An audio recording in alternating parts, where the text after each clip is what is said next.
मैं उस दिन आया था, उस दिन का पर्पस कुछ दूसरा था और आज का भी जो प्रेस कॉन्फ्रेंस है उसका पर्पस कुछ दूसरा है। लेकिन आपने एक सवाल ऐसा किया है कि जो सबसे जुड़ा हुआ है। आज भी हमारी एमपी खंडवा साहब से एक मीटिंग थी, उसमें इस तरह के सवाल कई आए। तो पहले जो गाड़ियाँ चल रही थी हमारे भारतीय रेल में, आपको याद होगा कि कोविड के समय गाड़ियाँ बंद कर दी गई। जब कोई भी गाड़ी चलती है तो उसमें सेफ्टी की बहुत रिक्वायरमेंट होती है और पहले कई सालों से जब से इंडियन रेलवे शुरू हुई या सबके टाइम टेबल बने हुए थे उसके हिसाब से गाड़ियाँ चल रही। तो पब्लिक की डिमांड पर या जनप्रतिनिधियों की डिमांड पर बहुत सारी गाड़ियाँ चलाई गई थी, कई स्टेशनों पर रुकती थी। उनकी कोई साइंटिफिक स्टडी नहीं थी और जो हमारी जनता थी वो भी उससे अकस्टम्ड हो गई थी, ट्यून हो गई थी, उसके हिसाब से उनकी दिनचर्या भी बन गई थी। जब कोविड आया तो भारत सरकार को एक मौका आया कि जो हमारे एसेट हैं, जो भी चीज़ आप यूज करते हैं उसको मेंटेनेंस भी करना पड़ता है। जो हमारे ट्रैक हैं वो मेंटेन नहीं हो पा रहे थे और उसमें जो घटनाओं की संभावना बढ़ती जा रही थी। तो भारत सरकार ने एक फैसला किया कि एक इस समय कोविड में गाड़ियाँ ऑलरेडी बंद हैं, इसको पुरानी थॉट प्रोसेस को हम पूरा जीरो करेंगे, नए तरीके से हम दोबारा सिस्टम को डिज़ाइन करेंगे। और जो नए तरीके से सिस्टम को डिज़ाइन किया गया उसमें एक 3 घंटे का ट्रैक मेंटेनेंस के लिए कॉरिडोर बनाया गया। मतलब कि 24 घंटे में 3 घंटे गाड़ियाँ नहीं रहेंगी कोई पार्टिकुलर सेक्शन में, बाकी 21 घंटे में ही गाड़ियाँ चलाई जाएंगी और उस 3 घंटे में ट्रैक का मेंटेनेंस किया जाएगा जिससे कि जो गाड़ियाँ पे चल रही हैं वो सेफ हो, पब्लिक की सेफ्टी हो उसमें। और धीरे धीरे हम लोग, जैसे आपने देखा होगा कि हम लोग मैकेनाइज मेंटेनेंस पे भी शिफ्ट करते जा रहे हैं, तो उससे कम समय में ज़्यादा मेंटेनेंस किया जा सकता है। पहले लेबर मेंटेनेंस था तो लेबर को ज़्यादा समय तक काम करना पड़ता था, लेकिन मशीन चलने के लिए कॉरिडोर चाहिए। मशीन जाएगी तो उसमें दूसरी गाड़ी नहीं चल सकती। तो एक जीरो बेस्ड टाइम टेबल बनाया गया कि 3 घंटा छोड़ करके उनका एक कॉरिडोर छोड़ करके बाकी के समय में किस तरीके से टाइम टेबलिंग की जाए।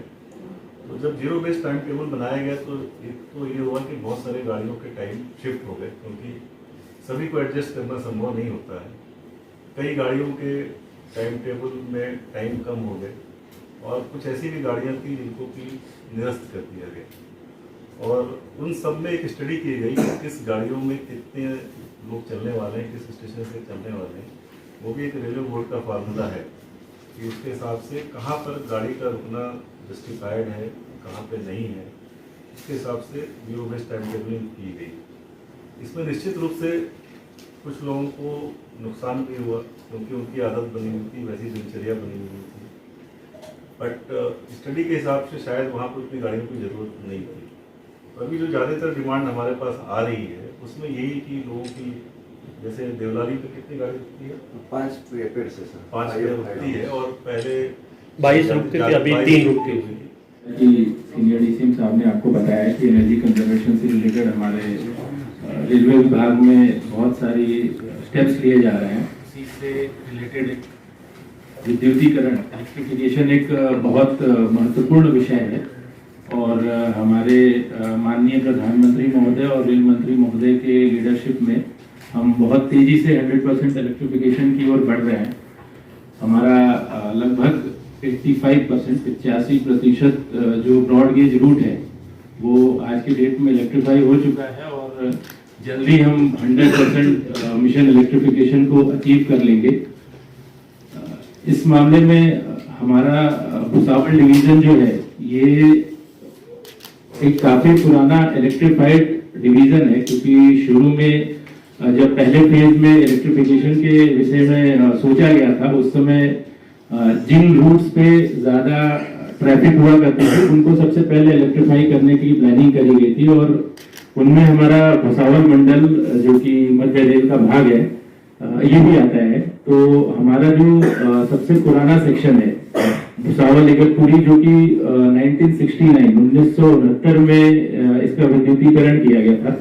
इसके अलावा हमारे जो 2 और बड़े भाग हैं जो भुसावल बडनेरा और भुसावल खंडवा रूट है वो भी 1990 और 1992 में क्रमशः विद्युतीकरण इनका किया गया था। इसके इनके विद्युतीकरण के बाद, क्योंकि हमारा काफी पुराना एक विद्युतीकृत मंडल है, तो हमने बहुत सारे स्टेप्स लिए हैं एनर्जी कंजर्वेशन के लिए। इसी दिशा में एक रिसेंट स्टेप जो लिया गया है वो है 2x25 kV ट्रैक्शन। एक छोटा सा मैं इस विषय में आप लोग को इंट्रोडक्शन दे देता हूँ कि हमारी जो ऊपर की वायर है वो 25,000 वोल्ट पे उसकी सप्लाई दी जाती है। आप लोगों ने स्टेशन प्लेटफॉर्म पे देखा होगा।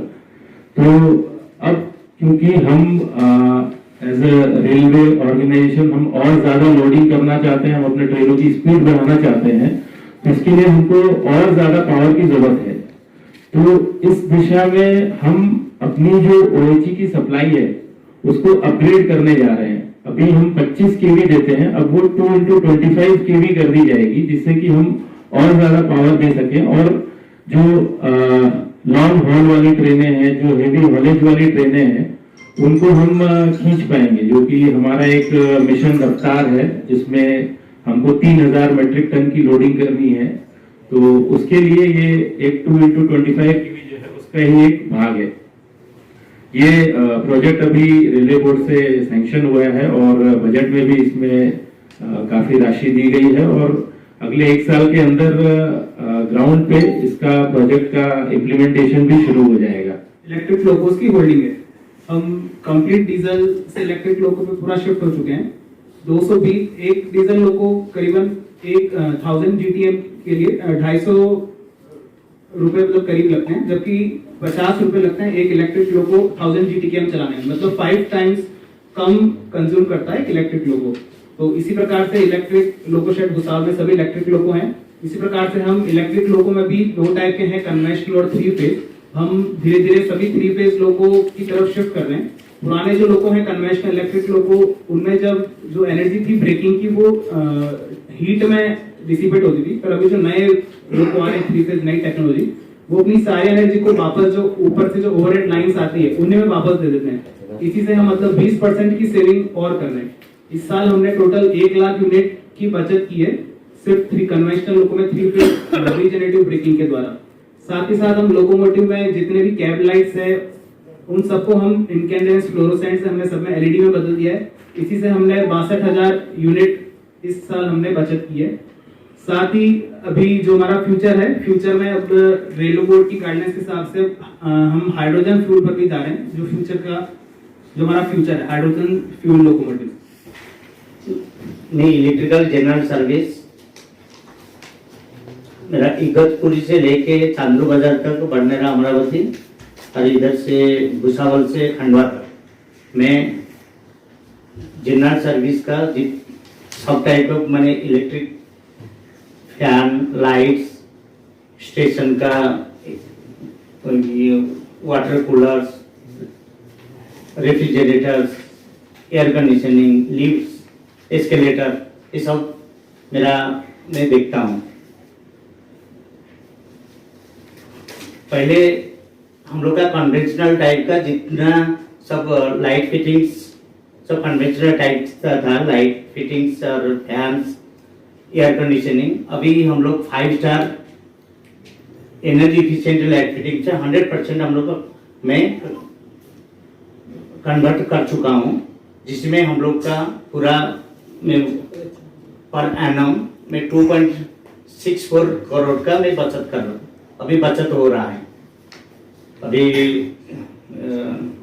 मेरा जो इसमें मैं 32.76 लाख यूनिट्स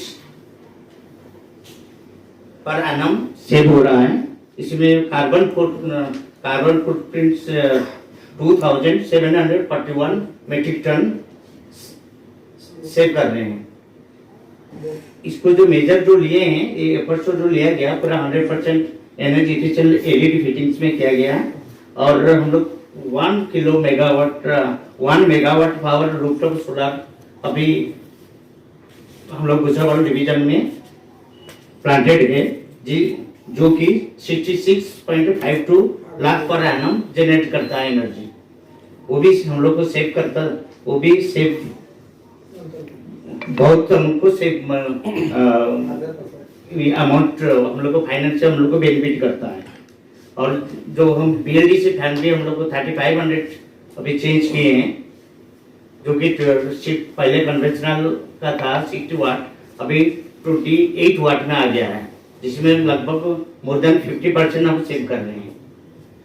आज अभी हम लोग का पंपिंग सिस्टम में हम लोग को पहले कन्वेंशनल टाइप का स्टार्टर था, हम लोग अभी जस्ट अभी इसको रिप्लेस किए हैं VFD वेरिएबल फ्रीक्वेंसी ड्राइव से, जो कि हम लोग को बहुत ज़्यादा प्रॉफिट हम लोग को सेव एनर्जी कर रहे हैं और हम लोग का बहुत अमाउंट भी हम लोग को सेव कर रहे हैं और हम लोग को भी सफिशिएंट हम लोग को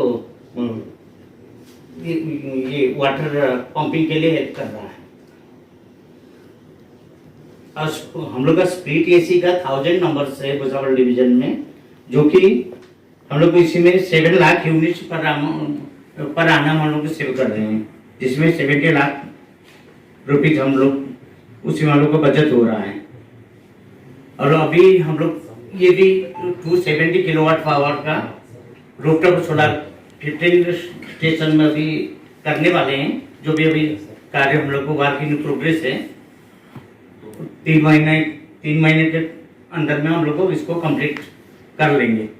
और हम लोग को 110 पीसेस सोलर स्ट्रीट लाइट्स हर स्टेशन में लगा रहे हैं, वो भी 3 महीने के अंदर भी वो भी हो जाएगा। और हम लोग को ये अभी 4 स्टेशन में PIR बेस्ड और मोशन बेस्ड सेंसर लगाए हैं, जो कि हम लोग को एनर्जी सेव करता है लगभग 30 to 40%। वो भुसावल, नांदगांव, बडनेरा और दुस्केड़ा में अभी कंप्लीट हम लोग को ये PIR बेस्ड और 30 to 70% का इल्यूमिनेशन लेवल हम लोग को प्रोविजन किया गया है।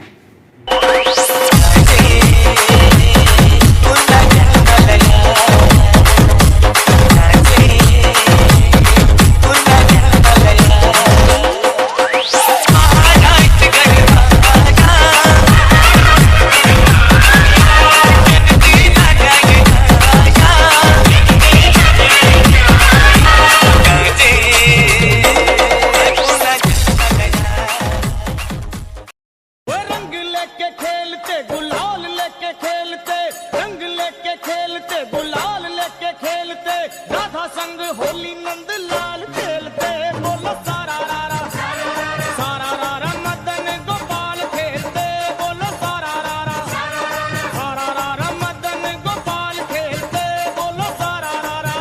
जय हो होली आई, होली